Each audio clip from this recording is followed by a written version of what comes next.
বাংলাদেশের বিচার বিভাগ, বিশেষ করে সুপ্রিম কোর্ট এবং হাইকোর্ট বিভাগের একটি বড় ধরনের বিপর্যয় তৈরি হয়েছে। এই বিপর্যয়টি মূলত তৈরি হয়েছে বাংলাদেশ আওয়ামী লীগের সভানেত্রী এবং প্রধানমন্ত্রী শেখ হাসিনার বিরুদ্ধে যে রায় দেয়া হয়েছে এরপর থেকে। প্রথমত এই রায়টিকে নিয়ে, বিশেষ করে ফাঁসির আদেশ নিয়ে ভিতরেও এক ধরনের মতবিরোধ কিংবা অস্বস্তি এটি যেমন ছিল, এটি থাকতেই পারে। কারণ আপনারা জানেন যে বিচারপতিদের মধ্যে যে বেঞ্চ থাকে বা তাদের যখন রায় দেন সেই রায়ের মধ্যে সময় কোনো বিচারপতি দ্বিমত করতেই পারেন। সেটি বড় ব্যাপার না। বড় যে ব্যাপারটি হয়েছে সুপ্রিম কোর্ট এবং হাইকোর্ট বিভাগের বা বাংলাদেশ সুপ্রিম কোর্টের যে দাপ্তরিক ক্ষেত্রটি, এই জায়গায় এক ধরনের অসন্তোষ তৈরি হয়েছে। সুপ্রিম কোর্ট সচিবালয় যেটি, সেইখানে এই অসন্তোষটি তৈরি হওয়ার পেছনে কারণ হচ্ছে আন্তর্জাতিক বিভিন্ন মহল থেকে শেখ হাসিনার বিরুদ্ধে রায় নিয়ে যেই প্রতিক্রিয়া জানানো হয়েছে, এমন ঘটনা বাংলাদেশের বিচার বিভাগের ইতিহাসে আর কখনোই, আমি আবার বলছি, আর কখনোই ঘটেনি।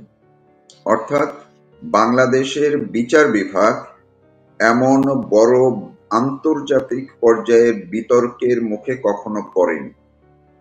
এর আগে বিভিন্ন রাজনৈতিক সরকারের সময় বা বিভিন্ন সরকারের সময় বিভিন্ন রায় নিয়ে ক্ষেত্র বিশেষ আলাদা আলাদা প্রতিক্রিয়া কোনো সংগঠন জানিয়েছে, আন্তর্জাতিক কোনো সংস্থা জানিয়েছে, উদ্বেগ প্রকাশ করেছে, সেটুকুই।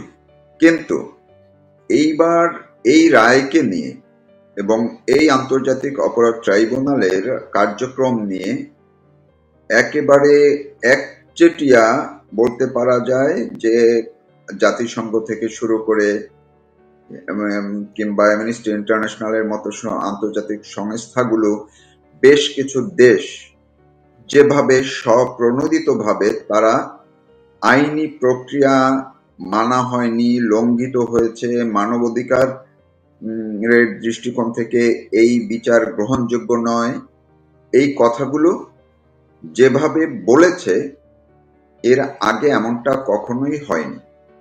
ফলে বাংলাদেশের বিচার বিভাগ, বিশেষ করে আন্তর্জাতিক অপরাধ ট্রাইব্যুনালের এই বিচার কিংবা রায়কে নিয়ে এখন পুরো সুপ্রিম কোর্ট এবং হাইকোর্ট বিভাগে প্রশ্নের মুখে পড়েছে আন্তর্জাতিক পর্যায়ে। শুধু তাই নয়, আরো যে দুঃসংবাদটি হচ্ছে সেটি হলো আন্তর্জাতিক যেসব সংস্থাগুলো এই রায়কে খুব ভালোভাবে গভীরভাবে পর্যবেক্ষণ করেছিল, তারা যে প্রতিক্রিয়া জানিয়েছে, সেই সংস্থাগুলো বিভিন্ন সময়ে বিভিন্ন কাজে বাংলাদেশের বিচার বিভাগে তাদের ভূমিকা রেখে থাকেন।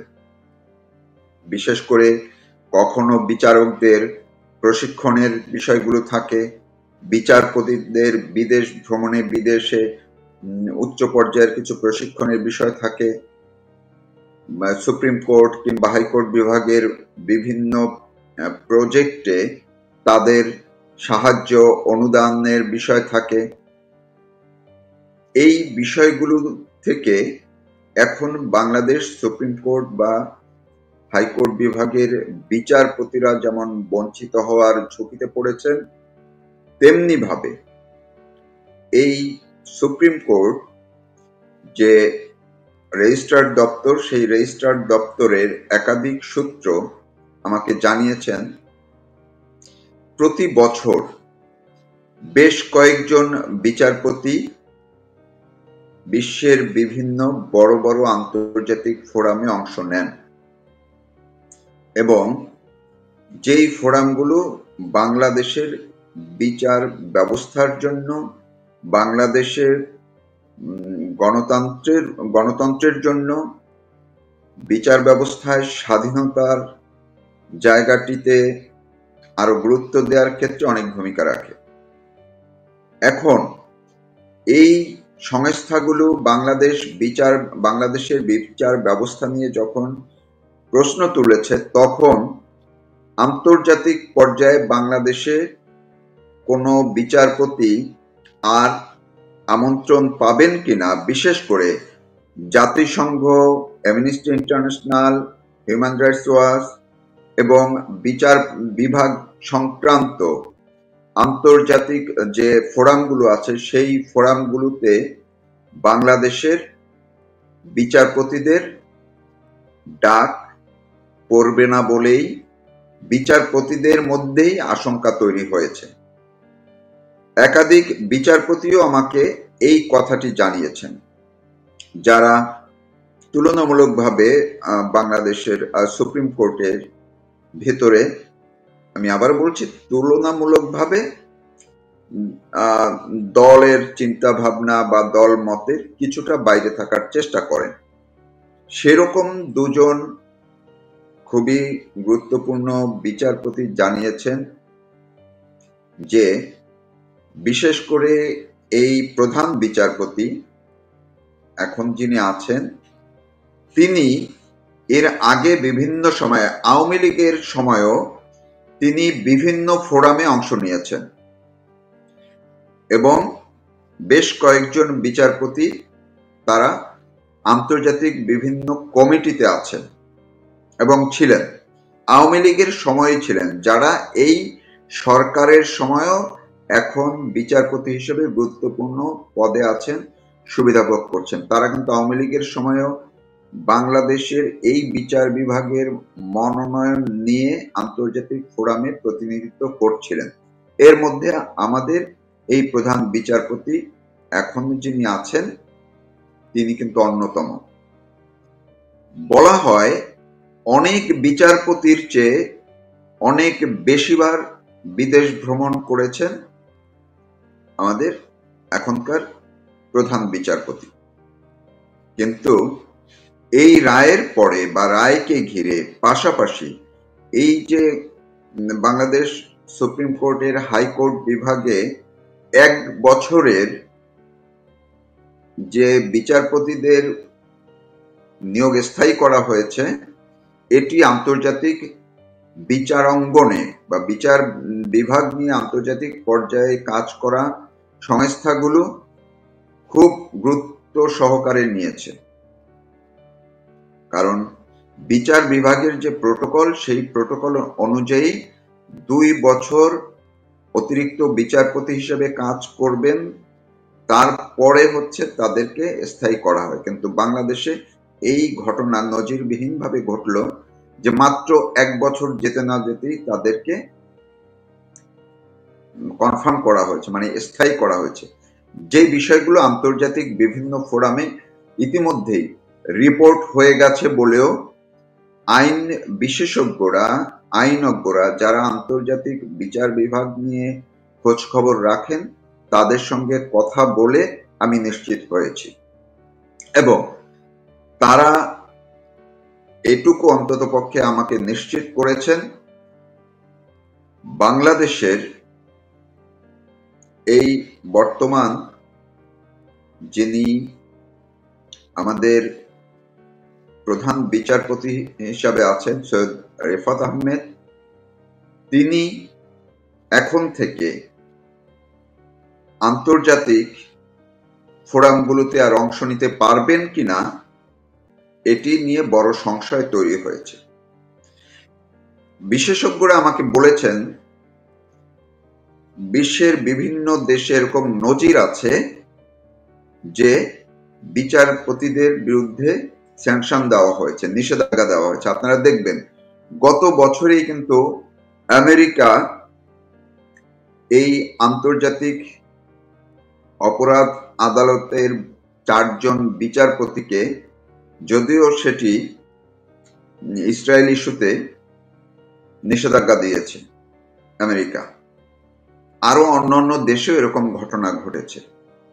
পাশাপাশি এই ক্ষেত্রে যেহেতু আন্তর্জাতিক সংস্থাগুলো নিশ্চিত হয়েছে বাংলাদেশের বিচার ব্যবস্থায় বর্তমানে ভঙ্গুর দশা এবং এইখানে যে বিচার প্রক্রিয়া সঠিকভাবে হচ্ছে না, তারা করছেন না, তারা যে মোটিভেটেড সেটি যেহেতু প্রমাণ তারা পেয়েছেন এবং তার প্রতিক্রিয়া জানিয়েছেন, ফলে শুধু প্রধান বিচারপতি নয়, যেই বিচারপতি এই যে গোলাম মর্তুজা মজুমদার, তিনিও 1 বছরের কিন্তু বিচারপতি। তিনি আগে হয়তো বিচারকের দায়িত্ব পালন করেছেন নিম্ন আদালতে বিভিন্ন সময়, কিন্তু বিচারপতি হিসাবে কিন্তু আমি আবার বলছি তিনি 2 বছর অতিক্রম করেননি।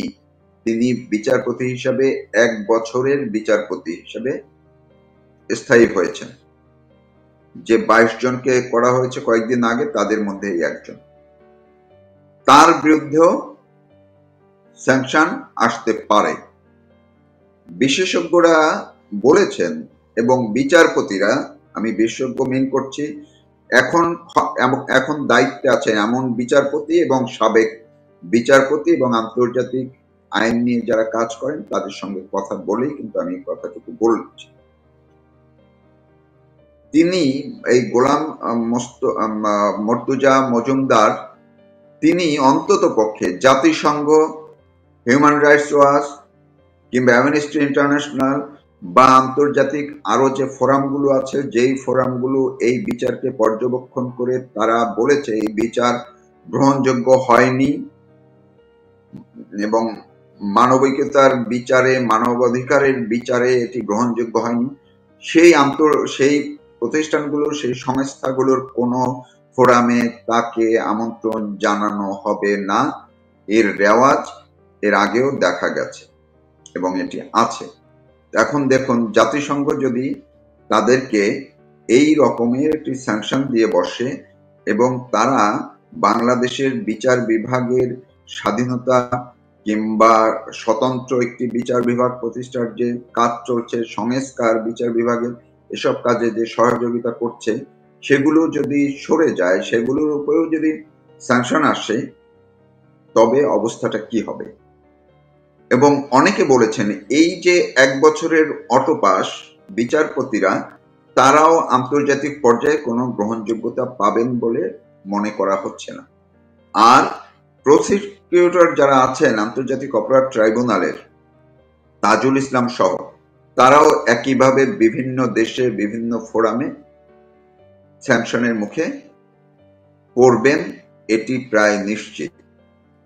অন্তত পক্ষে যেই দেশগুলো আইনের শাসনের প্রতি প্রতিশ্রুতিবদ্ধ এবং যারা বাংলাদেশের এই বিচারকে গ্রহণ করেনি, সেই সংস্থা এবং সেই দেশগুলোতে এই কয়েকজন বিচারপতি বা বিচারপতিরা, প্রসিকিউটররা যেতে পারবেন না বা স্যাংশনের মুখে পড়বেন, এটি এখন আর খুব সন্দেহের অবকাশ নেই, এটি প্রায় নিশ্চিত।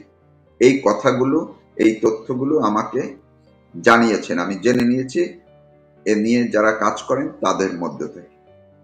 হয়তোবা এর বাইরে অন্য কোনো দেশে, পাকিস্তান বা অন্য কোনো দেশে যেতে পারেন, কিন্তু যারা এই প্রতিক্রিয়া জানিয়েছে সেই সব জায়গায় এরা, এই বিচারপতিরা, প্রসিকিউটররা স্যাংশনে পড়বেন, ব্ল্যাক লিস্টেড হবেন, তাদের আন্তর্জাতিক পদ এমনও হতে পারে আমেরিকার ক্ষেত্রে তাদের পরিবার বা তারা অবসরে যাওয়ার পরেও যদি তারা বিদেশে যাওয়ার ক্ষেত্রে, ওই সব দেশে যাওয়ার ক্ষেত্রে চিন্তা ভাবনা করে থাকেন, সেই জায়গায় প্রতিবন্ধকতা তৈরি হতে পারে। ধন্যবাদ।